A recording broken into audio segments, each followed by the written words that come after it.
Welcome to the critique. Let's just dive right in. Today we are reviewing a sharp piece analyzing the hypocrisy of blurring physical boundaries under the guise of platonic friendship, based on a recent Nia Nana broadcast. Right, let's get straight to the feedback. Deepening the psychological analysis of why boundaries are blurred elevates the argument beyond a simple complaint about the friend zone. Exactly. Because right now, the weakness is that the submitted material accurately highlights the hypocrisy of the specific talk show scenario.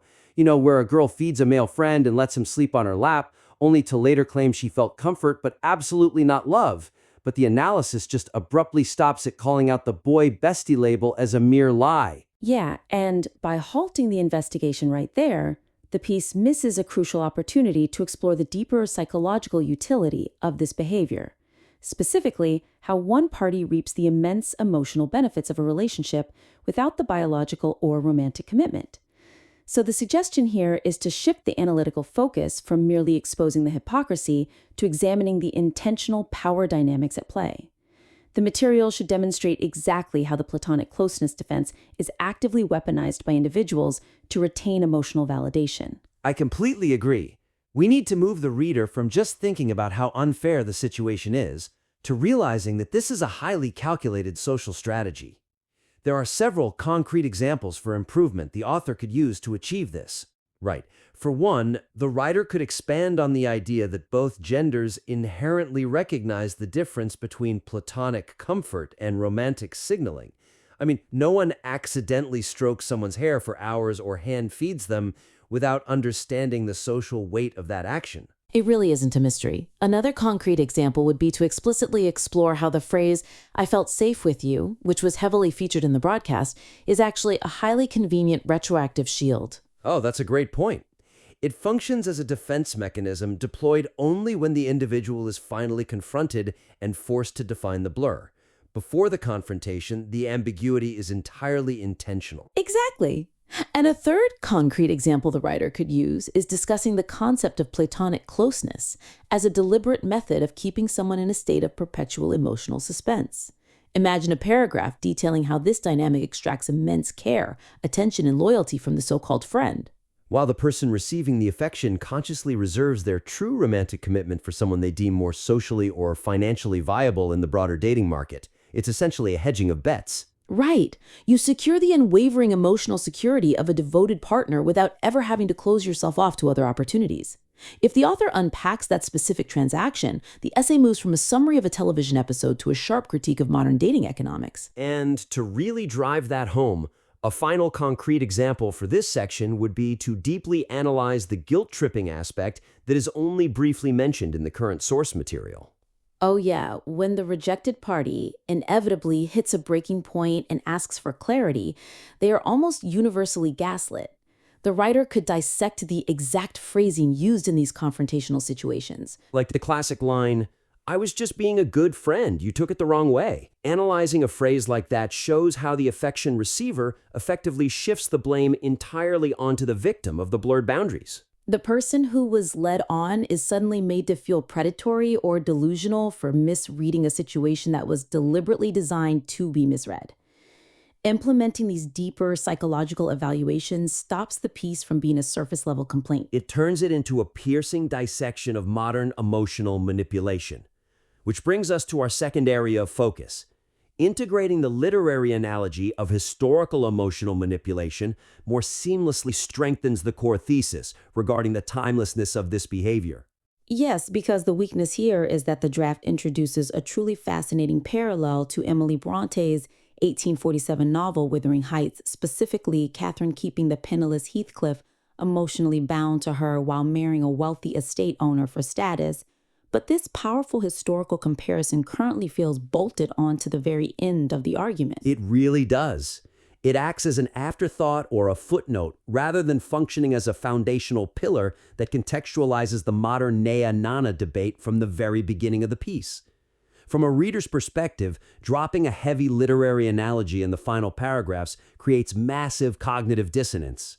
You spend the entire piece deeply immersed in a modern televised reality of a 2026 Tamil talk show, visualizing the studio, the guests, the modern vernacular of boy besties, And then, without any warning or structural buildup, you were transported to the 19th century Yorkshire moors. Because the integration is so abrupt, the profound impact of the comparison is entirely lost. So the suggestion for improvement is to use the 19th century novel analogy as a recurring framing device throughout the entire piece. Instead of treating Wuthering Heights as a concluding thought to tack on before the end, it should be the structural scaffolding that holds the essay together. This will prove to the reader that this friend zone dynamic is not a modern Gen Z invention, but a deeply ingrained, timeless human behavior of hedging emotional bets. Let's look at some concrete examples for how to execute that structural change. The writer could open the piece by directly contrasting the two scenarios. Imagine an introduction that places the modern lap sleeping and hand-feeding broadcast side by side with Catherine's historical demand that Heathcliff stay by her side despite her actively marrying another man. Placing those two highly visual, emotionally charged scenes together in the very first paragraph immediately establishes the core thesis. The mechanics of emotional retention haven't changed in nearly 200 years.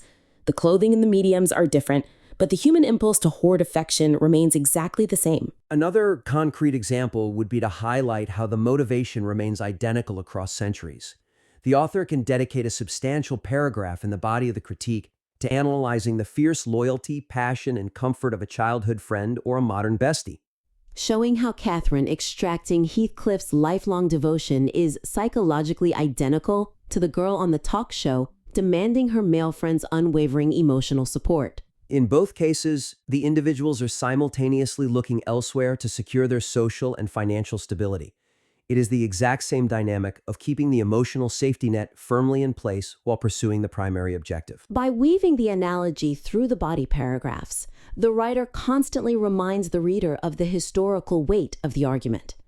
And a third concrete example would be to use the tragic outcome of the novel to underscore the destructive nature of these blurred lines. Right. Wuthering Heights famously does not end well for anyone involved in that emotional tug of war. It results in generational trauma and destruction. The writer can use that historical tragic weight to prove that platonic excuses in the modern era aren't as harmless fun or naive mistakes. They inevitably lead to severe psychological damage for the party being strung along. It dramatically elevates the stakes of the entire essay. The writer is no longer just talking about a bruised ego on a Sunday night talk show. They are talking about a pattern of human behavior that historically and presently hollows people out. Which leads us perfectly into our final major point, establishing early boundary setting as the ultimate takeaway transforms the piece from an observational summary into highly actionable social commentary. This is crucial because the weakness in the latter half of the draft is that it spends an overwhelming amount of time dissecting the confusion, frustration, and eventual fallout of the blurred boundaries, but it lacks a definitive, forward-looking conclusion about how this social phenomenon should actually be handled by the individuals involved. Right now, the piece diagnoses the disease brilliantly, but it completely fails to prescribe a cure. It leaves the reader nodding in agreement about how terrible the problem is, but entirely rudderless regarding what to actually do about it. If the piece just ends on the tragedy of the friend zone and the manipulation of the boy bestie trope, it strips the participants of their autonomy. It paints everyone involved as passive victims of a cruel dating landscape, just helplessly drifting into blurred lines. When a writer spends 1,000 words deconstructing a social ill, the audience expects them to offer a way out. Without a strong call to action, the critique feels incomplete. So the suggestion is to dedicate the final section of the material to a robust discussion on the absolute necessity of upfront declarations of intent. The writer means to pivot from purely historical and psychological analysis to direct advocacy. Frame early boundary setting as the only ethical way to navigate opposite-sex friendships, where comfort begins to heavily resemble romance. Taking the insights generated by the Wuthering Heights analogy and the psychological deep dives and applying them to a practical, modern ethical framework, let's provide some concrete examples for how to build this conclusion. First, the author could explicitly outline what healthy boundary setting actually looks like in practice. Contrast the highly confusing, cowardly, "we're just friends" excuse, which is typically delivered only after months of intimate, boundary-crossing behavior, with a theoretical scenario where intentions are declared immediately. The writer could even provide specific, scripted examples of ethical communication. Imagine writing out a sentence like, I value your growth and support, but this will never be love. Providing this direct contrast highlights the manipulation of the former and the striking integrity of the latter. It shows the reader exactly what it looks like, to be honest, before the emotional investment becomes asymmetrical. Another concrete example for this section is to argue that failing to define the relationship early on is not an accident, but a choice. Emphasize that if behaviors like head stroking, feeding, and extreme emotional reliance are occurring, it is the fundamental responsibility of the person receiving the affection to draw a hard line immediately. Ignorance of the other person's feelings is rarely genuine in these extreme cases. As the essay established earlier, it is feigned to maintain the benefits. Therefore, the conclusion should hold the affection receiver completely accountable for the environment they are intentionally allowing to flourish. You cannot passively accept romantic-level devotion while claiming platonic ignorance. And a final concrete example would be to conclude by directly challenging the cultural normalization of the boy bestie trope, Urging readers to critically evaluate their own friendships for signs of this asymmetrical emotional extraction.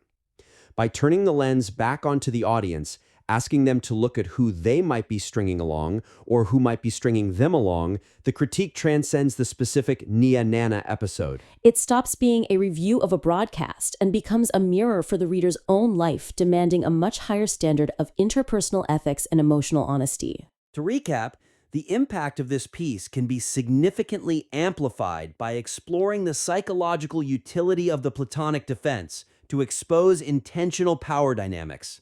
Second, weaving the Wuthering Heights analogy deeply into the core argument will brilliantly show the timelessness of the behavior. And finally, concluding with a strong call to action regarding the ethics of early boundary setting gives the reader practical value. We would love to see how these elements evolve, so please submit the revised work back to us for another critique.